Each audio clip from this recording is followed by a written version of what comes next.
Il est 7 h à Paris. Bonjour à toutes et à tous. Je suis ravie de vous retrouver pour À la Une. Tout de suite, les titres de ce jeudi 9 janvier. Los Angeles, en Californie, ravagé par les flammes au moins. Et pendant cette heure d'information, je serai accompagnée par Delphine Liu, Gauthier Ribinski et Julien Cheida. Bonjour à tous les trois. Bonjour. Bonjour. Julien, qu'est-ce qui a retenu ce matin votre attention dans la presse internationale et la presse française? Eh bien, Pauline, on va revenir sur cette conférence de presse. Aux États-Unis, à Los Angeles et dans les alentours, les flammes sont incontrôlables. Elles progressent à une vitesse fulgurante en raison des vents violents et de la sécheresse.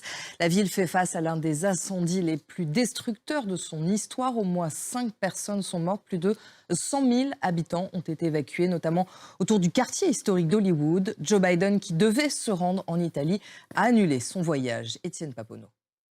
Et pourquoi les incendies se multiplient ces dernières années en Californie? On voit ça avec Simon Ricotier. Restons aux États-Unis. Les funérailles du président Jimmy Carter auront lieu aujourd'hui à Washington. Lors de cette cérémonie, l'actuel président Joe Biden prononcera l'éloge funèbre. Jimmy Carter a été à la tête des États-Unis de 1977 à 1981. En 2002, il avait reçu le prix Nobel de la paix pour son combat pour la démocratie et les droits humains à travers le monde. Son cercueil a été exposé pendant plusieurs jours, ce qui a permis à de nombreux Américains de venir lui rendre un dernier hommage. Loïc Chalavon.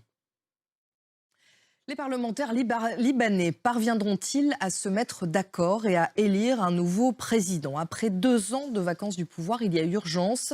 Le candidat favori semble être le chef de l'armée. Au Tchad, la situation est sous contrôle, ont annoncé les autorités. Hier soir, des hommes ont tenté d'attaquer le palais présidentiel à N'Djamena. Sur les 24 personnes que comptait le commando, 18 ont été tuées, 6 blessés. Un garde du palais est décédé, 3 ont été blessés. Bilan fourni par le gouvernement. Une attaque menée, je cite, par un ramassis de pieds nickelés, drogués et alcoolisés, venus en civil d'un quartier pauvre du sud de la ville, a assuré le porte-parole du gouvernement tchadien et ministre des Affaires étrangères, Loïc Chalavon. 7h13 à Paris, nous faisons un point sur les principaux titres de ce jeudi 9 janvier. Los Angeles en Californie ravagé par les flammes. Et tout de suite, c'est la revue de presse. Revue de presse signée Julien Cheida. Bonjour Julien. Bonjour Pauline. Et à la une de cette revue de presse, les désirs expansionnistes de Donald Trump. Certains parlent de provocation, d'autres tout simplement de délire. Ce qui est sûr, Pauline, eh bien, c'est que Donald Trump ne fait plus rire comme lors de ses premiers mois à la Maison-Blanche en 2017. Merci beaucoup Julien, c'était la revue de presse. Tout de suite, place au reportage.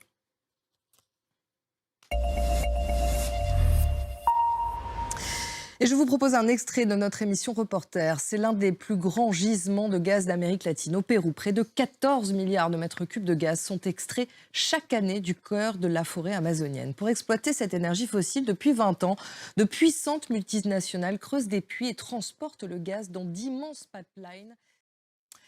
Extrait de ce reporter que vous pourrez retrouver en ligne sur notre site www.france24.com dès aujourd'hui. Merci de votre attention. On se retrouve dans quelques minutes pour la suite d'À la Une.